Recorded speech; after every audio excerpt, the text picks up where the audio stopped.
ಕೆಲಸ ಆಗೋಯ್ತು ಜಡಿ. ಇದು ನಿನ್ನ ಪಾಲಿಗೆ ದೊಡ್ಡ ಇನ್ಸಲ್ಟ್, ಅವಮಾನ. ಪೊಸಿಷನ್ ಏನೋ ಸಿಕ್ತು, ಆದ್ರೆ ಪವರ್ ಸಿಗ್ಲಿಲ್ವಲ್ಲ. ಪವರ್ ಅವನ ಕೈಲೇ, ಯಾವತ್ತಿದ್ರೂ ಅವನೇ ಕಿಂಗು. ಹೆಸರಿಗಷ್ಟೇ ಬೋರ್ಡ್ ಆಫ್ ಡೈರೆಕ್ಟರ್. ಬೆಂಕಿ ಬಿತ್ತು ಆ ಪೊಸಿಷನ್ಗೆ. ಬೋರ್ಡ್ ಆಫ್ ಡೈರೆಕ್ಟರ್ ಅನ್ನೋ ಡೆಸಿಗ್ನೇಷನ್, ಸಪರೇಟ್ ಕ್ಯಾಬಿನ್, ಮರ್ಯಾದೆ ಎಲ್ಲ ಇದೆ, ಆದ್ರೆ ಪವರ್ ಇಲ್ಲ.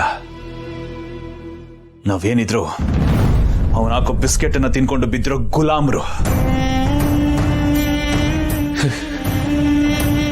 ಚುಚುಬಿ ಪೊಸಿಷನ್, ಆದ್ರೆ ನನ್ನ ಸ್ಥಿತಿ ಅಲ್ಲಿ ಕಿತ್ತಿರೋ ಹಾವು. ಬರೀ ಬುಸ್ ಅನ್ಬೇಕೆ ಅಷ್ಟೇ ಹೊರತು ಕಚ್ಚಂಗಿ.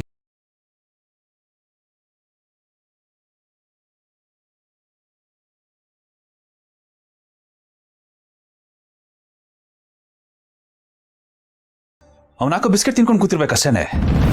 ಹೀಗೆ ಆದ್ರೆ ನಾನು ಬಿರಿಯಾನಿ ತಿನ್ನೋದು ಯಾವಾಗ?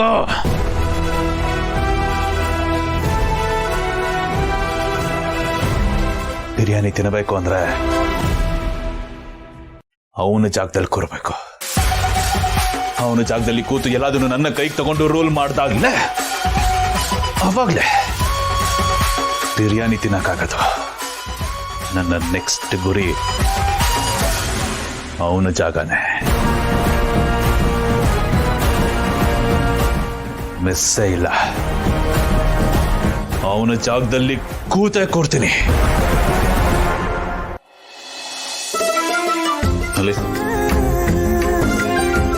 ಏನ್ರಿ ಇದೆಲ್ಲ? ಯಾಕೆ ಹೇಗ್ ಮಾಡಿದ್ರಿ? ಅಲ್ಲ, ಹೋಗಿ ಹೋಗಿ ಆನಂದಣ್ಣನ ಕೆಲಸ ತೆಗ್ದಿದ್ದೀರಲ್ಲ, ಯೋನ್ ಹೇಳ್ಬೇಕು ನಿಮ್ಗೆ? ಅಲ್ಲ, ಈ ನಿರ್ಧಾರ ಹೆಂಗ್ ತಗೊಂಡ್ರಿ ಅಂತ. ಈ ನಿರ್ಧಾರ ತಗೊಳಕ್ಕೆ ಮನ್ಸಾದ್ರೂ ಹೇಗ್ ಬಂತು? ಎಂತ ದೊಡ್ಡ ತಪ್ಪು ಮಾಡಿದೀರಾ ಗೊತ್ತಾ ನಿಮ್ಗೆ?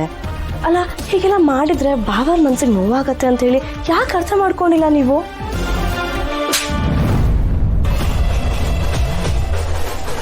ಮನೇಲಿ ತಿಂದನ, ಕೆಲಸ ಮಾಡದ್ನ, ಮಲ್ಗದ್ನ, ಅಷ್ಟರಲ್ಲಿರ್ಬೇಕು. ಬುದ್ಧಿ ಹೇಳಕ್ ಬರಬಾರ್ದು. ರೀ, ಯೋನ್ ಯೋಚನೆ ಮಾಡ್ತಾ ಇದ್ದೀರಾ? ಏನಿಲ್ಲ ಮಲ್ಲಿ, ನಾನು ಜಯದೇವಾಗಿ ಡಿಸಿಷನ್ ತಗೊಂಡಿದ್ದಲ್ಲ. ಜಯದೇವಾಗಿ ತಗೋಬೇಕು ಅಂದಿದ್ರೆ ಇದೇ ಸಂಬಂಧಗಳು ನನ್ನನ್ನು ಕಟ್ಟಾಗ್ತಿದ್ವು. ಆ ಜಾಗದಲ್ಲಿ ಕೂತ ಮೇಲೆ ಮಲ್ಲಿ, ಆನಂದಣ್ಣ ಆಗಿರ್ಲಿ, ದೊಡ್ಡಪ್ಪ, ಚಿಕ್ಕಪ್ಪ, ಮಾವ, ಅತ್ತೆ ಅಂತ ಯಾರನ್ನು ನೋಡಕ್ಕಾಗಲ್ಲ. ಕೆಲಸ ಮುಖ್ಯ ಆಗತ್ತೆ ಮಲ್ಲಿ. ಒಂದು ಕಂಪನಿ ಅಂತ ಬಂದಾಗ ಕಂಪನಿಗಾಗೋ ಲಾಭ ಆಗಿರ್ಲಿ, ನಷ್ಟ ಆಗಿರ್ಲಿ, ಕಂಪನಿಗೆ ಏನು ಒಳ್ಳೇದು ಏನು ಕೆಟ್ಟದ್ದು ಇದನ್ನೆಲ್ಲ ಯೋಚನೆ ಮಾಡಿ ಡಿಸಿಷನ್ ತಗೋಬೇಕಾಗತ್ತೆ ಹೊರತು ಸಂಬಂಧ ಅಲ್ಲಿ ಲೆಕ್ಕಕ್ಕೆ ಬರೋದಿಲ್ಲ ಮಲ್ಲಿ. ನಾನು ಕಂಪ್ನಿ ಒಳ್ಳೇದಕ್ಕೆ ಅಂತ ಡಿಸಿಷನ್ ತಗೊಂಡಿದ್ದು. ಪ್ಲೀಸ್ ನೀನಾದ್ರೂ ಇದನ್ನ ಅರ್ಥ ಮಾಡ್ಕೊ ಮಲ್ಲಿ. ಕೆಲಸನೇ ಬೇರೆ, ವ್ಯವಹಾರನೇ ಬೇರೆ, ಸಂಬಂಧನೇ ಬೇರೆ, ಯಾವುದನ್ನು ಮಿಕ್ಸ್ ಮಾಡಬಾರ್ದು. ರೀ, ಆದ್ರೂ ನೀವು ಏಕಾಏಕಿ ಇದನ್ನೆಲ್ಲ ಮಾಡಿ ಸರಿ ಕಾಣ್ತಿಲ್ಲ. ಮತ್ತೆ ಈ ತಪ್ಪನ ಮಾಡಕ್ ಹೋಗ್ಬೇಡಿ. ನಿಮ್ ವ್ಯವಹಾರದ ಬುದ್ಧಿನ ಅತಿಯಾಗಿ ಉಪಯೋಗಿಸಕ್ ಹೋಗ್ಬೇಡಿ.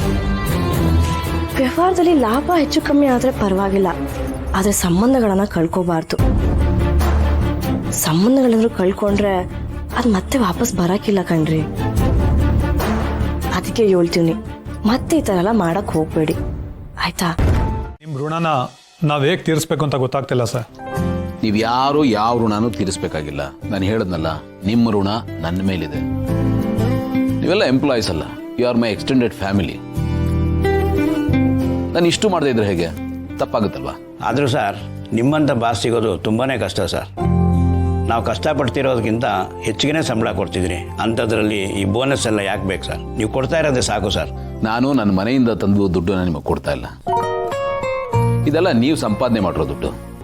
ಅದರಲ್ಲಿ ಒಂದು ಪಾಲನ್ನ ನಿಮಗೆ ಕೊಡ್ತಾ ಇದ್ದೀನಿ ಅಷ್ಟೇ. ಇನ್ನೊಂದೇನು ಗೊತ್ತಾ? ಬರೀ ನಾನು ಬೆಳೆದ್ರೆ ಸಾಲದು, ನನ್ನ ಜೊತೆ ಇರೋರು ಬೆಳಿಬೇಕು. ಅದೇ ಸಾಧನೆ, ನಿಜವಾದ ಸಾರ್ಥಕತೆ. ಎಲ್ಲಾನು ನಾನೇ ಬಾಚ್ಕೋತೀನಿ, ಎಲ್ಲಾನು ನಾನೇ ಅನುಭವಿಸ್ತೀನಿ ಅಂದ್ರೆ ಅದು ದುರಾಸೆ ಅಂತ ಅನಿಸ್ಕೊಳುತ್ತೆ. ಎಲ್ಲಾನು ನಾನೇ ಇಟ್ಕೊಂಡು ಏನ್ ಮಾಡ್ಲಿ? ತಿನ್ನೋದು 2 ಮುಷ್ಟಿ ಅನ್ನ, ಮಲಗೋದಕ್ಕೆ ಬೇಕಾಗಿರೋದು 6 ಅಡಿ 3 ಅಡಿ ಜಾಗ. ಭಗವಂತ ಈಗಾಗಲೇ ನನಗೆ ಸಾಕಷ್ಟು ಕೊಟ್ಟಿದ್ದಾನೆ. ಆ ದೇವ್ರು ಕೊಟ್ಟಿರೋದನ್ನ ನಾನು ನಿಮಗೂ ಸ್ವಲ್ಪ ಹಂಚ್ತಾ ಇದ್ದೀನಿ. ಅಷ್ಟೇ ನನ್ನ ಖುಷಿ. ಇನ್ನು ಮುಂದೆ ಈ ಥರದ್ದು ಏನೇ ಆದರೂ ಅಥವಾ ನಿಮ್ಗೇನಾದರೂ ಪ್ರಾಬ್ಲಮ್ಸ್ ಇರೋ ದಯವಿಟ್ಟು ನನ್ನ ಹತ್ರ ಹೇಳ್ಕೊಡಿ, ನಾನು ನೋಡ್ಕೋತೀನಿ. ಆಯಿತಾ? Okay sir.